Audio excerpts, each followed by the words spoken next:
But first tonight, our top story, a rerun of the horrific 2016 Bulandshahr highway horror. Criminals have attacked a family on the Jewar-Bulandshahr highway in Uttar Pradesh. One man has been shot dead and women of the family have claimed that they were gang raped. However, there are twists in the story that suggest all that you're listening to may not quite be the reality. Let's take a look at our top story today in what we are describing as the horror of Uttar Pradesh. Hundreds of villagers from around Jewar rushed to the town civil hospital as the news spread. 4 local women had been gang raped in the wee hours of the morning in the fields adjoining the town. Western UP's Bulandshahr-Jewar road, this stretch of road turned into a nightmare for 8 people. The family was travelling in this vehicle to Bulandshahr to visit an ailing relative. Police पहुंचेगा 3 घंटे करीब 3 घंटे बाद आई है police. तो PCR call कितने बजे हुई थी? ये घटना कितने बजे? सर ये 1:55 पे कॉल करी है। हमारे साथ तो 1:45 बजे करीब कांड हो गया। घर पे जो फोन पहुंचा है 1:55 पे करा है। So far, no one has been arrested, and what the family claims, there were 4 women in the car. They were taken to these open field here, and the family claims they were gang raped.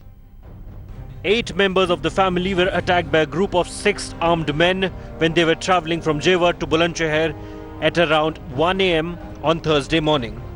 The armed men reportedly threw something at the vehicle to puncture its tires.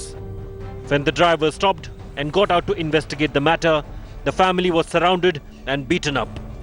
When one of the male members resisted, he was shot dead.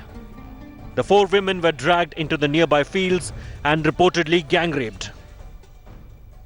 कितनी देर बाद आप लोगों को छोड़ा है वहाँ से? हमें 3:30 बजे छोड़े हैं।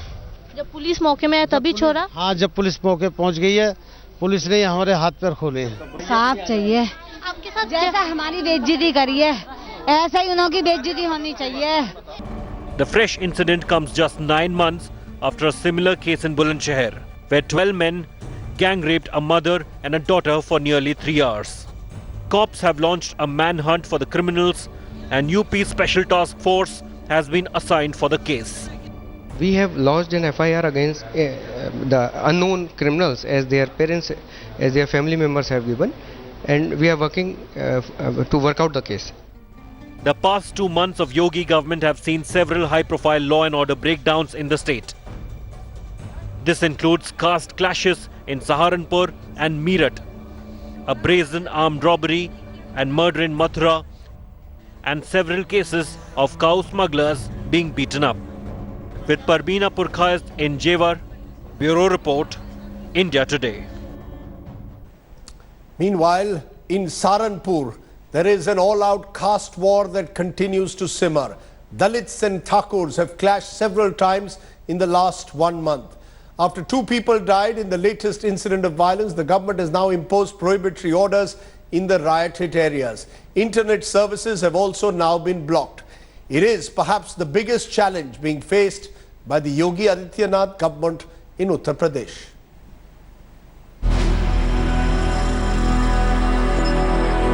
An uneasy calm, an eerie silence. Bipur village in Saharanpur tell a heart-wrenching tale. On Tuesday, unidentified assailants attacked Dalits who were returning home after attending a rally by BSP chief Mayawati. The attack left 2 dead and 12 injured. The people used to live in peace for years. There's never been such a violence, but this incident, this is a black mark on this entire village. Now the effort is to bring back normalcy. Though there are people on the streets, there is some traffic also, but there is uneasy calm. How was it that the Dalits and Thakurs, who have long maintained a truce, were suddenly gripped by this sectarian violence right under UP police's nose? आज यहाँ तो प्रशासन ने करवा जो कोई करवाया, police साथ में थी, पुलिस ने करवाया। ये हम तो अपनी शादी में लगे हुए थे, ये हमने किवाड़ दे लिए, किवाड़ तोड़ के छेदते, फिर उसके बाद आग लगाई हमारे। यहाँ जो भी गलती हुई प्रशासन की मौजूदगी में हुई। सरकार को क्या अधिकार था मायावती को यहाँ अनुमति देने का, जबकि राजपूत नेताओं पर प्रतिबंध लगा हुआ था। Section 144 imposed, internet taken off. As the Home Ministry sent 4 companies of Rapid Action Force to this village, UP Home Secretary also reached the spot. That by and large, there is no rift and no division among the public at large, right? There are certain antisocial elements who have, with a design, created a situation where it seemingly it appears, and of course there were some incidents that have taken place, but now things are fast returning to normality.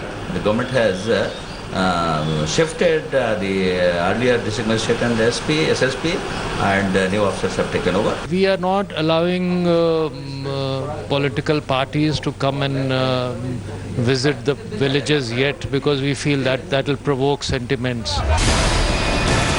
On 5th May, a Thakur rally commemorating Maharana Pratap sparked off violence as it passed through a Dalit neighborhood in the village of Shabirpur. The clashes left 1 dead, 15 injured and 50 houses gutted. On 9th May, police and Dalit activists clashed at a Dalit Mahapanchayat, killing 1 person.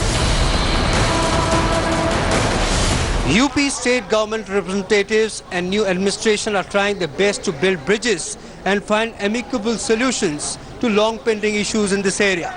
But the scars run deep and it will take a while before wounds to heal and for normalcy to return to Shabirpur of Saharanpur. With camera person Rajiv Kumar Sinha, Atir Khan in Saharanpur for India Today. Fixing law and order then, the biggest challenge for India's most newest state government, Uttar Pradesh's Chief Minister Yogi Adityanath, also the most populous state. It is not just the Jewar gang rape and the Saharanpur clashes. There have been other instances of murders, moral policing and hooliganism of Gau Rakshaks. Those are some of the images that we are showing you of what's happened over the last 2 months since the Yogi Adityanath government has taken over. The big questions tonight: is a new caste war breaking out in Saharanpur? Why isn't the Yogi Adityanath government coming down hard on rioters? Is fixing law and order in Uttar Pradesh simply a mission impossible? Has the Chief Minister been unable so far to deliver on law and order? Is it too early to judge Chief Minister Yogi Adityanath's performance since he's only been in power for barely 2 months? Joining me now is Gaurav Bhatia, leader of the BJP now. Rajiv Rai, spokesperson Samajwadi Party. Sharat Pradhan is Lucknow senior most journalist.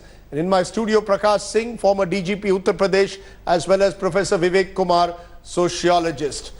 I just want to understand from you, Gaurav Bhatia, I know in the past you were with the Samajwadi Party, you switched to the BJP, and I'm only asking you now as a BJP spokesperson, then you would defend Akhilesh Yadav on law and order. Will you also defend Yogi Adityanath? Will you say it's too early to judge him? Because the figures are crime data March 16, 2017 to April 30, 2017, rapes 603, robbery 47, loot 668, murder 606, dowry deaths 338. It seems that nothing has really changed on the ground, and Saharanpur in particular is a major blot.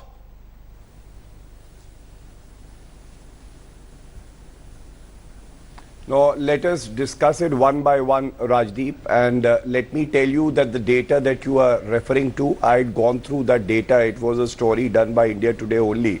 And if you see, that data refers to the period from Jan to March, and that time the BJP government was not in power. No, sir, March but rather 16, than getting into March 16, 2017 to April 30, 2017, since you have taken over. First. And yeah, Rajdeep, let me address each issue one by one. Just allow me some time. First, about the Bulandshahr rape incident. And it is a very sad incident. And the administration is definitely looking into it. The medical examination of the lady has been done. There are special teams that have been constituted. And arrests would also be made. And strict action will be taken against perpetrators of crime. I would give you an example of how this administration is dealing with crime. There was an incident in Mathura where shopkeepers were shot dead. And within 2 days, 5 persons who had committed the theft and had killed these shopkeepers were arrested. You spoke about Saharanpur, and let me tell you the action that was taken in Saharanpur. When the incident happened, irrespective of the caste or religion, 17 arrests were made within 24 hours. And after that also preventive action was taken by making another 27 arrests so that, you know, the area does not see any sort of rioting or crime. And I must tell you what are the bigger measures being taken by the Yogi Adityanath 21 government. days, Saharanpur is still simmering. You can claim that your government has acted. The fact is it's still simmering. There have been 2 deaths which have been reported 2 days ago as well. Let us not forget. Please don't play it down, sir. Please don't play down what is happening. 3 weeks of continuous clashes. No, let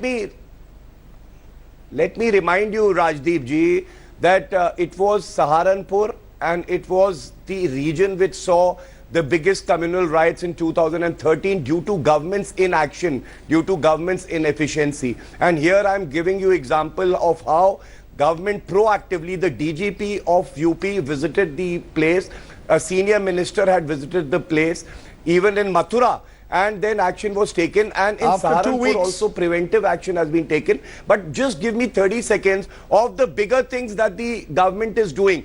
See, there was a shortfall of police officers in Uttar Pradesh. After taking power within a month, the government moved the Supreme Court, and Supreme Court has now allowed the government to recruit 35,000 police officers, constables and sub-inspectors every year. Second, we have also transferred 626 tainted cops. We are replacing them with efficient cops. Third, there would be more female police personnel to ensure that crime against women is especially taken care of, and a special monitoring cell has been made where the Chief Minister of Uttar Pradesh himself would be monitoring the crime. And these are only some measures that have been taken. Our priority remains that there should be absolutely no crime in the state of Uttar Pradesh, but you would also appreciate from where the last government left, it would take some time, and the time to judge this government would be after 1 year, as the Chief Minister of Uttar Pradesh has said. When there is credible data, when we can have a comparative study, and what are the measures this government has taken, that would be the time to comment on the performance of this government. Okay, let me get in for a moment, Sharad Pradhan, on that. Is it too early, Sharad Pradhan, to be commenting on this government and its track record on law and order? I have put out figures, and these are police figures from March 16, 2017 to April 30, 2017. Is it fair to judge the Yogi Adityanath government in just 2 months? No, why not? Because, you know, the government, when Yogi Adityanath took over, what the BJP and he himself claimed that he would transform the state overnight. And that is what one has expected, because the kind of profile, the profile of Yogi Adityanath that was presented before the people of the state was that he's a hard taskmaster, a no-nonsense man. And, you know, as time, and we were ready to believe that. But as time has gone by, in the first as a matter of fact, in the very first month, okay, it was fine that, okay, maybe after 30 days he gets to know things and he's able to do. But now there is no excuse. Now Yogi Adityanath has started saying the same old story, the same old excuse which all politicians have done it in the past. We have heard it so many times that, you know, we have inherited such a bad governed state, so it will take some time. So which shows that there is certainly a shortfall in his own capabilities. He is not what he was projected to be, and he is not able to. He does selective action. He is not objective in his approach. If he were objective and he had taken harsh decisions against his own lumpen element, situation would not have worsened as it is today. You talked about all those cow vigilante. Let me be fair to the man. Let me be fair to the man. He is not able to take action against his own lumpen element. That is the root of all ills. Sharad, let me bring you in, Prakash Singh, on this. Is it fair to judge him in 2 months? Is it true when he says, I have inherited a police system and a law and order system which has been, in a sense, destroyed, he says, by Mayawati and Mulayam Singh? That's the argument he's giving every time now any criminal incident happens. Look, Rajdeep, firstly, to start with, I would say that it is too early, it's premature, and it's unfair to be passing any judgment on Yogi Adityanath's control over law and order when he has just done 2 months plus. Yes. 2. I mean, you see, it is also true, and I am saying this not on the basis of my knowledge of the ground situation. Yes. That if the last 15 years rule of UP were to be summed up by one word, I would use the word maladministration. And he has inherited a terrible legacy, and it will take quite some time. If it takes if he can transform the situation in 1 year, I would still give him full marks. But I still want to, therefore, while he has inherited, as you say, a system which has broken down, take a look at what has happened in Saharanpur. The caste clashes. There somewhere there is a belief that the social order with the Rajputs now in power, in a sense, are asserting themselves. I'm sure Professor Vivek Kumar and others believe that. Are you all going to suggest that, Professor Vivek Kumar, that there are these caste clashes that have taken place is the symbol of a new... Yes. Look, caste clashes have taken place in UP earlier. Communal clashes have taken place in UP earlier. All kinds of problems that you can think of. UP... Is it simply ungovernable? It is governable, but you need some time to cure this. So you are willing to give Yogi Adityanath time? You believe we must give him time? It's unfair to judge him? Minimum 6 months to 1 year is the time. Minimum 6 months to 1 year is the very minimum that you believe. Yes. Then will there be people like you, Professor Vivek Kumar, who are already starting to suggest that Saharanpur is a sign of the things to come? That there is a new caste cauldron which is simmering in Uttar Pradesh? I beg to totally differ with respected police officer, ex-police officer, because we still remember, and I think we were doing also poll survey, Mayawati scored on her law and order. In every poll survey, she scored. Now within taking off, I'm talking about 1995, she was naive to the administration. For 4.5 months, she took, and 96,000 goons were put behind the bars, and that's where she earned praise. Yogi Adityanath is claiming to do the same. He is saying, I'm going to bring in the Gorakhpur model. Where is it? Where is it? That is 3 months are enough to make inroads. You have not even, you could not send a person to give solace to the people. 50 hearts have been burnt. You cannot send. Where is the sympathy with the downtrodden?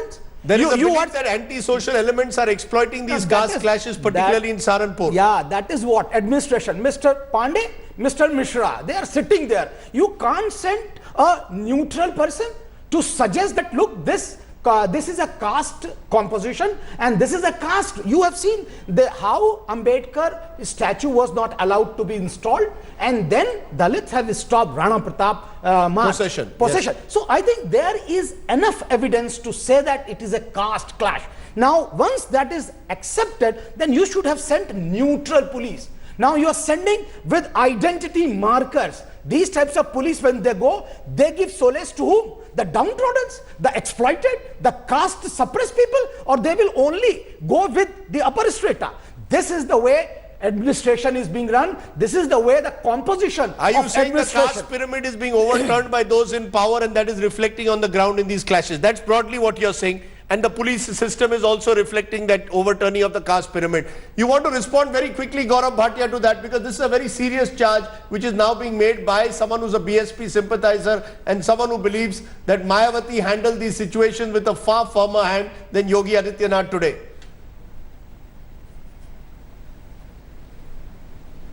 You know, individuals like Mr. Vivek Kumar who have their sympathies for a particular group or for Mayawati, I would say they I'm not changing loyalties like you.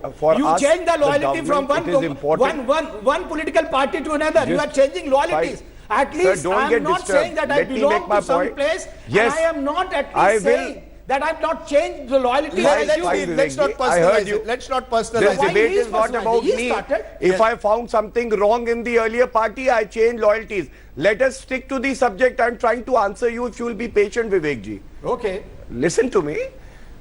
I'm trying to give you an example, and I will try to prove by facts, Rajdeep. When I was talking about Saharanpur, We have seen how the earlier governments used to give instructions to the SSP and the administration not to make arrests from a particular community. Here I gave you a number, there were 17 arrests, 9 were from one particular caste and 8 were from one particular caste. So there was no discrimination. If somebody breaks law has to take its own course, the arrest has to be made. Subsequently, 27 arrests were also made. Second, I agree with Prakash Singh ji, who's a very learned ex-police officer, that at least give some time to the government, and that is what Mr. Yogi Adityanath has said. Please do judge me, but after 1 year. Third, 1.5 lakh vacancies were there when it comes to police officers, constables and sub-inspectors. Yes. That is what I started the program with. At least with 35,000 recruitment every year, we will ensure that shortfall comes to nil. And these additional recruitments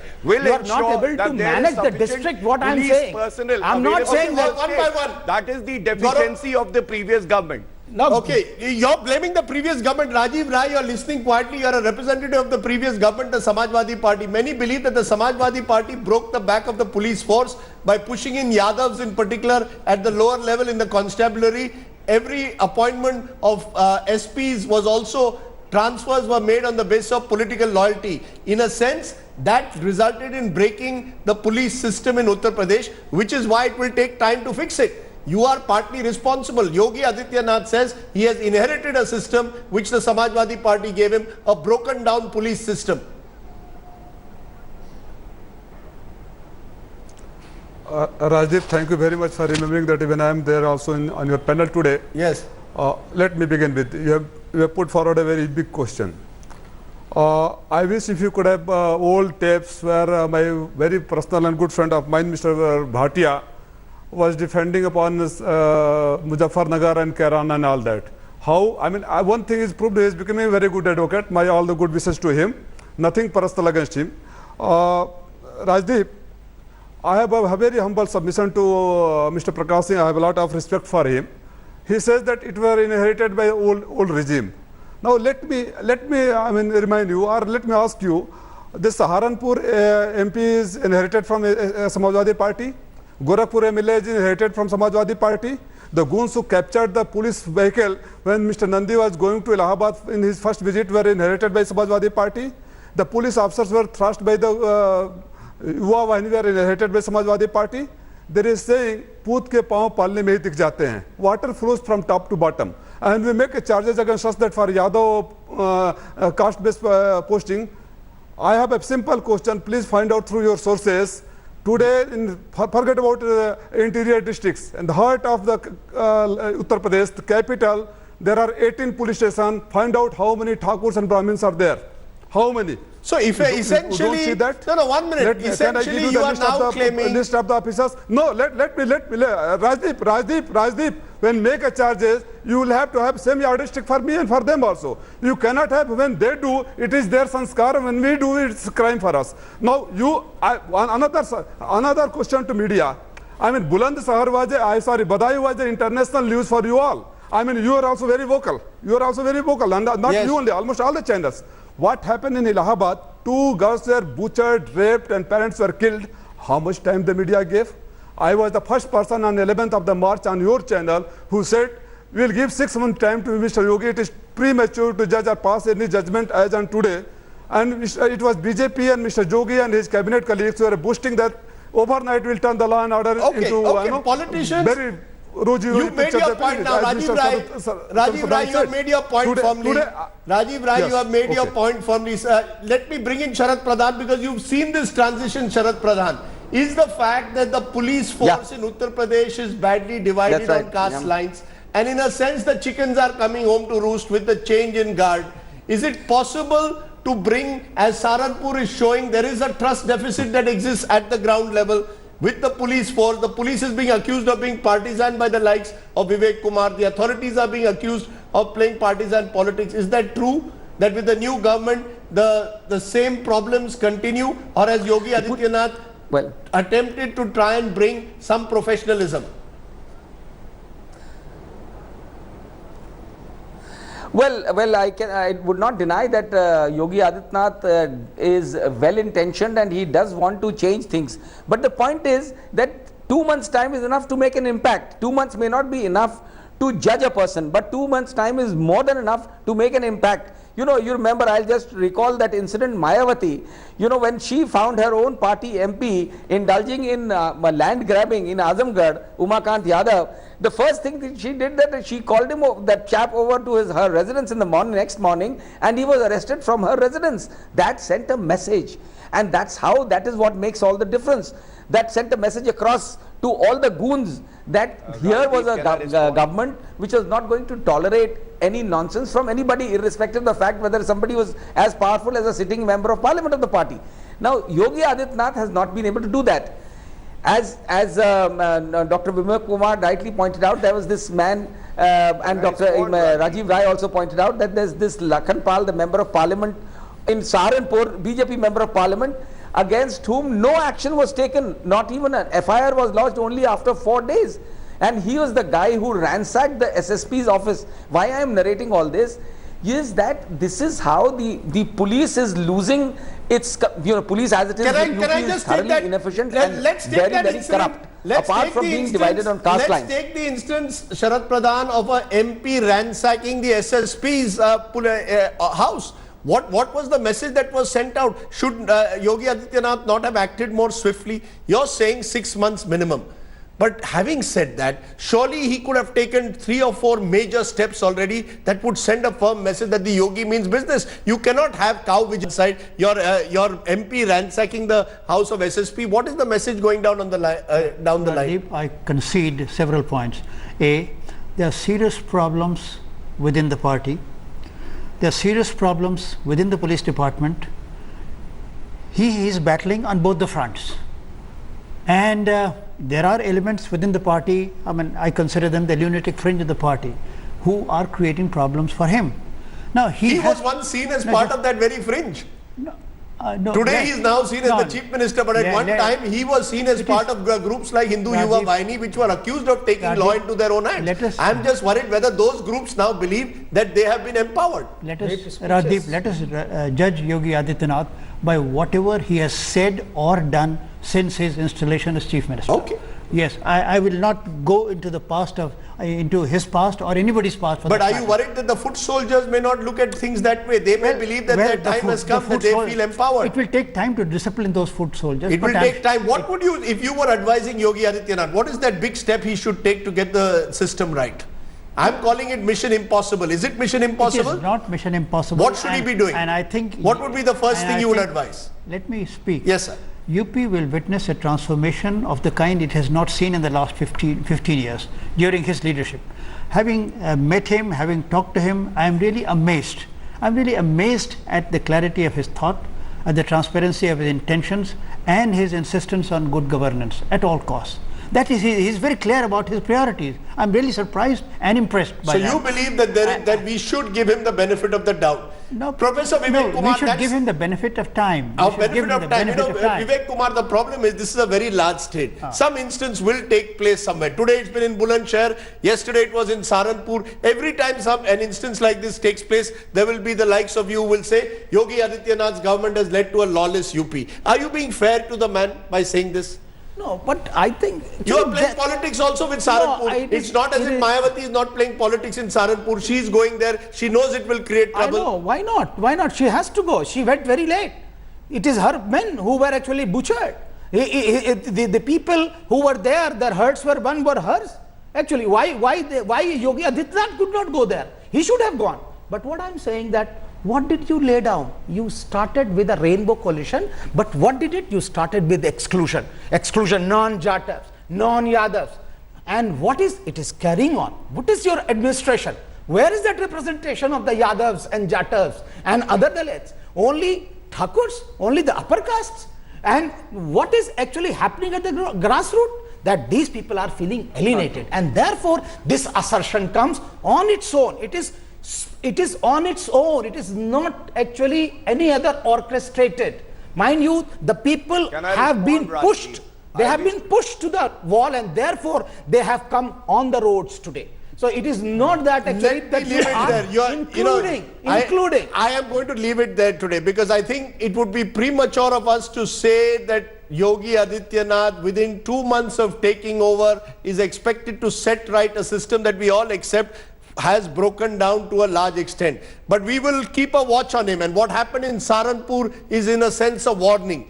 A government cannot allow this kind of caste cauldron to simmer for as long as it has been allowed, because then there will be questions raised over whether politics has overtaken good governance. For now, Yogi Adityanath's government is facing its first big challenge in Saharanpur. Thank you all very much for joining me on my top focus tonight. Let's turn to our Get Real India story today, and it's CBSE versus the courts now, with lakhs of students being left in the lurch after CBSE results have been delayed over confusion on the marks moderation policy. That's whether the marks of students should be spiked up or not. The CBSE, which believes that they should not, is likely to approach the Supreme Court over the issue, even as lakhs of students wait for their examination results. कोई चिंता की बात नहीं है, सबके साथ न्याय होगा.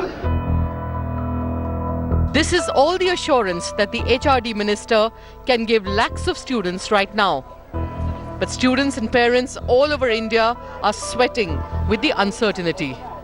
Right now a bit tense because obviously the due cutoff, totally my career, my courses are depend on due cutoff as well. As for that, my results are very important because only on that basis I can decide my course and career. Maybe they should do it next year, but suddenly nahi karna chahiye. It will affect the students drastically. At least the students should be informed well in advance that there will be no moderation so that they are prepared. But let's see what CBSE decides. Our students are caught in the crossfire between the HRD ministry and the courts, with no respite in sight and no guarantees with when the results for CBSE 12th will be declared. With college admissions around the corner, whether students will get relief in time will be critical to their future.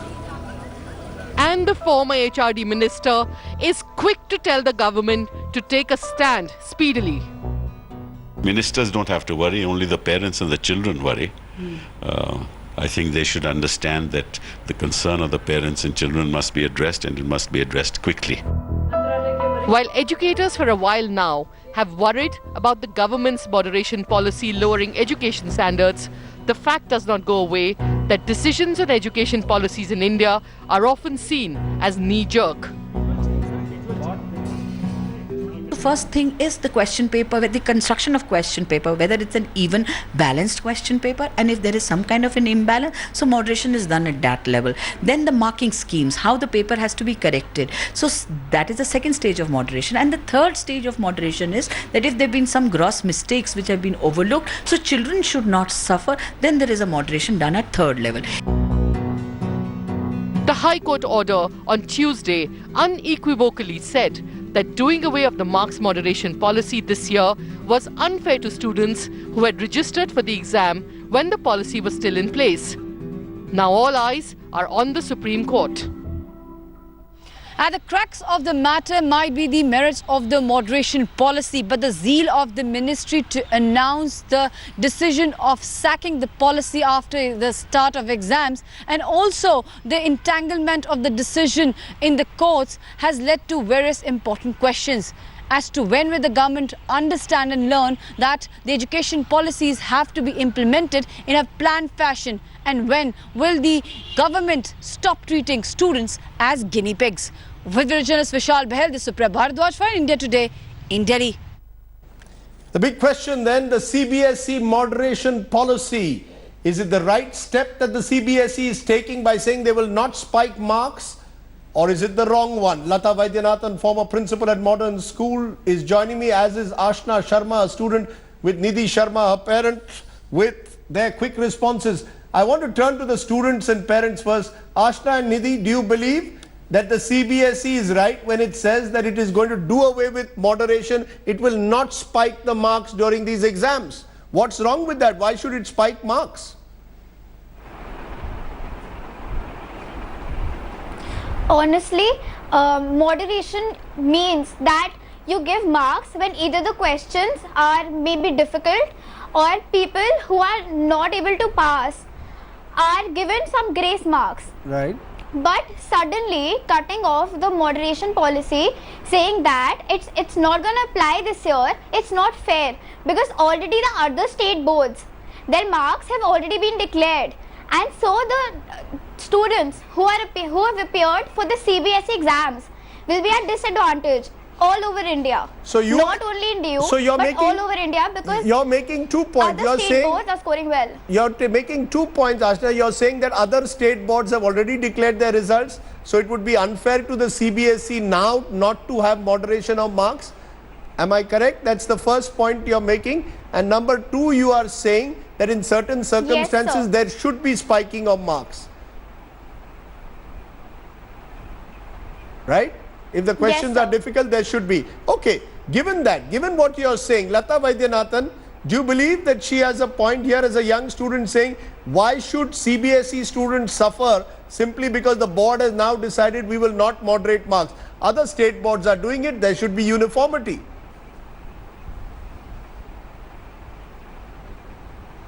Yes, Rajdeep, exactly. I think the anxiety of the students and their parents is completely correct.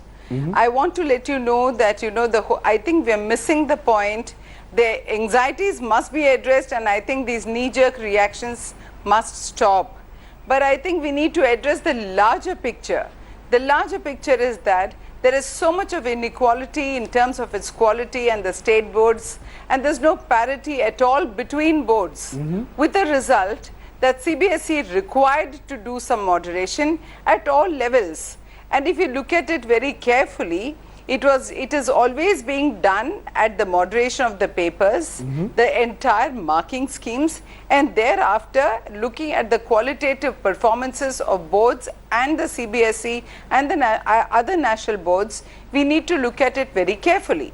Having said this, while no educator within her right thinking would want any spiking in marks, but at this point in time, to say that all this is incorrect is completely wrong, because you can't It's a question surprise of the the manner. parents and the It's the teachers. ad hocism. It's the ad hocism and the knee-jerk approach which is what is troubling. You believe that if it has to be done, it should be uniformly done across the country. It cannot be done by one board and not by the other. I think that is part of the problem. Nidhi Sharma, a parent of Ashna, who is joining me. Nidhi, ma'am, are you worried that this is going to cost you? Where is this anxiety coming from? What are you all worried about as parents? I'm really worried as a parent, I'm really worried about my daughter. First they have to go through the pressure of 12th, scoring really good marks. From all the sides they are pressurized, they themselves are into it. Then obviously, when you come to hear these kind of things, when CBSE says, okay fine, all of a sudden I'm going to give a change. It's such a big trauma, not only for the child but also for the parents who are there to get a good course for the child in the university. Especially when we stay in Delhi, we aspire to go to Delhi University. Now Delhi University is a dream, but we are forced to take universities which are outside. No, but the Delhi. question is it not all about excellence? For us, maybe we need to move out of this mark. Maybe we just need to focus on excellence. No. We just need to focus on excellence, so that have uniform standards across every board. I believe. Let's have uniform standards across every board. Rajdeep. Rajdeep, that is what my thing is. Firstly, we are not in the whole, we are country as one. Yes. Unfortunately, we are still not following the same board throughout. The education policy of each state is so different. Let me take that to Lata Vaidyanathan, because I've got limited time today. I will try and expand this debate on Monday when we have perhaps more time with the court verdict. But Rajdeep, I would like to say, Lata Vaidyanathan, let me ask you in conclusion, are you going to say that the time has come to promote excellence so that there's uniformity and transparency across boards? It cannot be that one board has a different moderation policy and the other board has a different moderation policy to spike marks. That has to change. I have just 2 points to make in conclusion. One, that of course there has to be parity and quality control of all the 32 boards. Yes. And if that is done, then transparency and spiking will not be required. But the second more important point is the linkage between higher education and the school education. This whole fear of one exam, one set of marks that decides the future of children is incorrect. I think higher education sector also needs to take stock of how the admissions have to happen in different colleges. Look at finally, after all the war we had earlier in the last 15 years, the IITs and Pilani institutes like the Pilani have done away with consideration of the board exam marks. So I think we need to really look at what will make admission processes so different that the marks will cease to express anything other than excellence. Okay. If that I think is that true, the day then that I happens, think it works. the as day that parity happens, among I the think many 32 parents, boards. the day that happens, many parents like 32 Ashna boards and parity. Okay, point taken. I think the point is that if the day until we transition into that system, I think students deserve a clear way of going ahead. They cannot be subject to this kind of ad hocism where one day you say moderation policy will be there, next day we don't know whether it's going to be there or not. That is causing confusion. I appreciate your joining us, and perhaps we should have reversed our rundown today and started with education, which concerns far more people perhaps than whether Yogi Adityanath is performing his duties or not. Good news, today's story is a good news for the people of Assam and the Northeast. Prime Minister Narendra Modi tomorrow will inaugurate the country's longest bridge. This is a sneak peek at the bridge, which is built on the Brahmaputra River. The Dola Sadia Bridge will cut travel time between Assam and Arunachal to at least 5 hours. The construction of this bridge has taken several years. It was visualized, in fact, more than 2 decades ago, and it will finally see the light of day. So that's something that the people of the Northeast can look forward to tomorrow. Our image of the day tonight, an emotional homecoming for Uzma Ahmed after her brief stay in Pakistan, where she was forced to marry a man she had befriended in Malaysia. She was then subject, she says, to a situation that she found unbearable. The government stepped in, and finally today Uzma returned home. Sushma Swaraj there with Uzma is our image of the day. Good night. Goodbye.